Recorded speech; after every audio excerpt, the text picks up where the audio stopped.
Today, we're going to go back to some of the basic things. If you're working at a company, if you're building a new product or a new service, or you're starting something new, these core ingredients that we're going to draw out right now and work on, these are how you can be aimed to have more design impact in your life for your projects. I'm going to ask you to grab a piece of paper. I have a little notepad that I'm going to be drawing on today to show you this, and we're going to walk through it really quick in 10 minutes.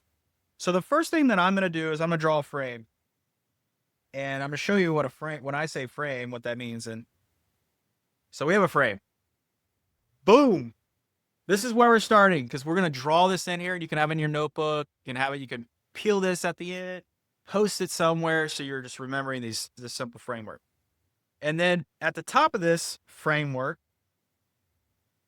we're going to write down 3 words, and I'm going to separate it. And we're going to start with this top section. So I have a box, and then I have 3 boxes at the top. Now remember, the theme for today is design impact. And the first thing that is so important to measuring any impact is you have to have a very clear idea of your benchmarks. So how many of you have heard of the word benchmarks? I'm going to write benchmarks. And I just wrote it in here so you can see it. You can follow along. Benchmarks. And I'm going to go pretty quick. So benchmarks are their ability for you to actually jot down how something is performing, or what is the baseline that you're working off of. So if you're building a product, what's the baseline of the product, of what success looks like and how people are coming into your product? There's a lot of different things there, but I'll break down benchmarks in a second. But benchmarks is number 1. The second thing that we got to be able to do on a daily, weekly, and monthly basis is something I call continuous learning. And I'm going to break that down as well, but I want you to write continuous learning. That's your second item. Now, continuous learning is something that you're going to have systems in your growth that are going to allow you to tap back into a learning for everything that you're doing, whether it's new company, new business venture, new personal goal, new fitness goal, new anything. You're going to have a way to learn if you're actually doing the right thing or actually winning. You're going to be learning, and we're going to build that system. It's called continuous learning. So bear with me there. And then the third block that we're going to write is design and life awareness and functionality. I know it's longer, so write smaller in this last box. So design and life awareness and functionality. And I'll wait a little bit because that's a longer one. So design and life awareness and functionality. Now, as you write this one down, this one's really important because as you go through your days and weeks and months, remember that you are the designer of your life. Now, I know I went to art school, I went to design school, I went to Savannah College of Art and Design, so my brain has just been trained to think in systems and think in solving problems. But I want to give you that gift today to remind you that you are a designer. You are a designer of your days. You're a designer of what you do directly after this meeting and how you're going to show up in that meeting or show up in the next activity that you take on. You're designing that. But on top of designing it, you need a whole nother level of life awareness, which is what Growth Day has really been providing, with increasing your awareness through journaling, through hearing other perspectives and from experts around specific topics and different categories, building confidence, building courage, building productivity, building influence, working through so many different topics. We have that content in this platform, but it's not automatic, right? You have to train in it. You have to learn what those are. You have to figure out, oh, this thing is really good for me. I'm going to practice that and I'm going to see results. Or I'm going to practice this thing and I'm not seeing results. Okay, that's a learning insight. I'm going to move to something different. So I'm not just sitting in a no results sort of framework. I want to be having results and I want to see them soon. I might want to see them every day. I might want to see them every week. Might want to see them every month, every year. And that's where benchmarks come in because you have to be able to do this across the board. So now that we have our 3 categories, we're going to break them down and go deeper on each of them. And then that's going to be the end of the session. So stick with me. This is what it's all about. Okay. We're learning together. So now I draw 3 new, and you can choose a smaller marker if you want. It's fine. I'm going to choose, let's see, I can still write with my thick marker here. In the benchmarks area, we're going to write 4 key words, okay? Now, if you go back to the goals session that we had a couple weeks ago, we talked about 4 key areas of goals. One is going to be projects. The second one is going to be career. Then there's passion. And then there's going to be personal. So we're writing out those 4 key areas: projects, career, passion, and personal. Now, you might be like, oh my gosh, Drew, I don't know how to benchmark my projects. This is the first step. Like, you're just knowing that you need to do it. And then the second step would be like, you could literally go into Brennan AI and be like, okay, I have this project I'm working on. How do I get to a benchmark for this project? Or if it's a career, like your benchmark for a career is that like you're stepping into transitioning to a new role. You know, what is that look like? What's the benchmark for that role? What is the minimum things that I can do? And what are the proactive and actionable and things that would help me raise the quality bar of that specific role? You got to have a benchmark in play, but you also got to know what the best of the best really could be and what that vision is. And we're going to help you get there. Passion.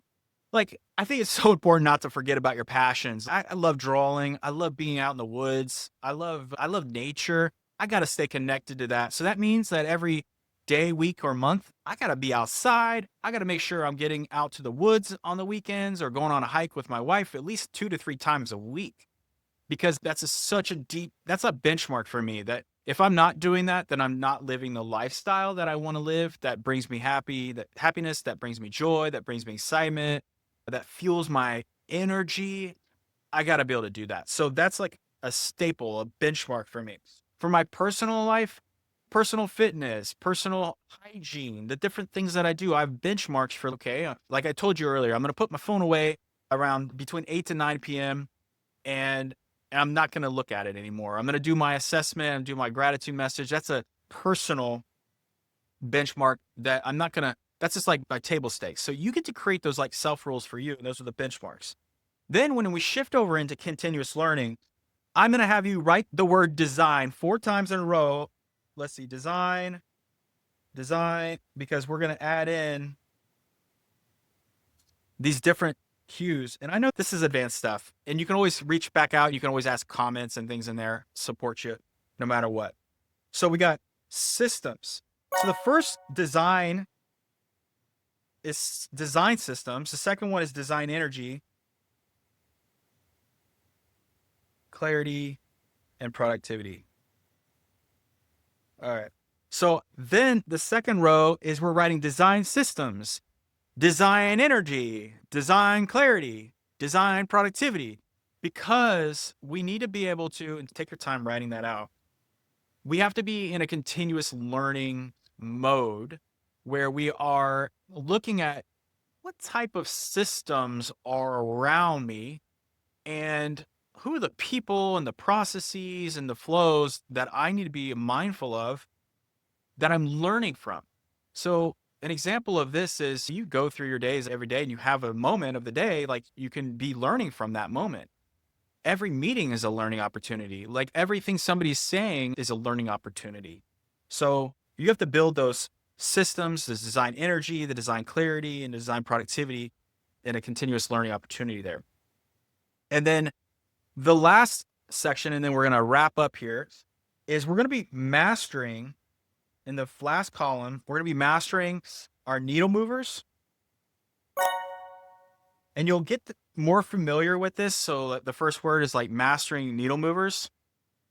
And we're going to be needing to do this because you're going to be learning as you level up in your personal and professional development, like what are the actual needle movers in your life? And if you don't know what those are, this is going to be a great forcing mechanism for you to learn that with Brennan AI, but you can also work through that with a coach. But needle movers are the things that you do every day that actually move initiatives or goals forward. It might be like that workout during the day is a needle mover for you. That preparing food ahead of time is going to be a needle mover for you to have better cooking experiences. The needle mover might be being more proactive and planning ahead so that you have more of a movement, a better movement in there. And then I'm going to give you 4 key, and I'm going to paste all of my notes inside the chat too, so you still have them. I give you a little bit of homework that you can do because it's an advanced session, right? So the 4 key things that I want to remind you about for design and life awareness and functionality is number 1, being proactive. You're being proactive just by being here and putting in the time and effort. Number 2 is be the initiator. Don't wait for somebody to tell you what to do. You can initiate the movement and the growth in these moments. Number 3, be a believer. Believe in your ability to figure things out and believe in yourself to reach a higher level. Believe. And then the 4th one is be a dreamer.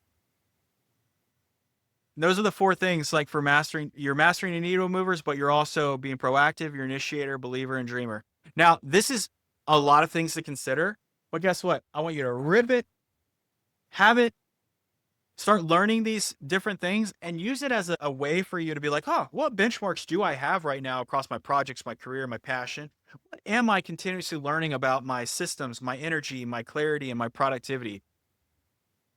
Where am I needing to create more awareness so that I can be more proactive, so I can be an initiator, so I can be believing in myself and working through things, and so that I can continuously be dreaming? Now, if you want to go deeper on any of these things, we got lots of courses in that Master Growth Day session. But I just want to encourage you so much as you head into this September month that you're set up for success, you're ready to go, you're ready to get after it, you're ready to have some fun growing this month, this year. Thank you so much for attending today's session. I know it's super advanced, but I think you all can handle it. It was so much fun, and have a great rest of your day. We'll see you in the next one. All right. Later. Bye. See ya.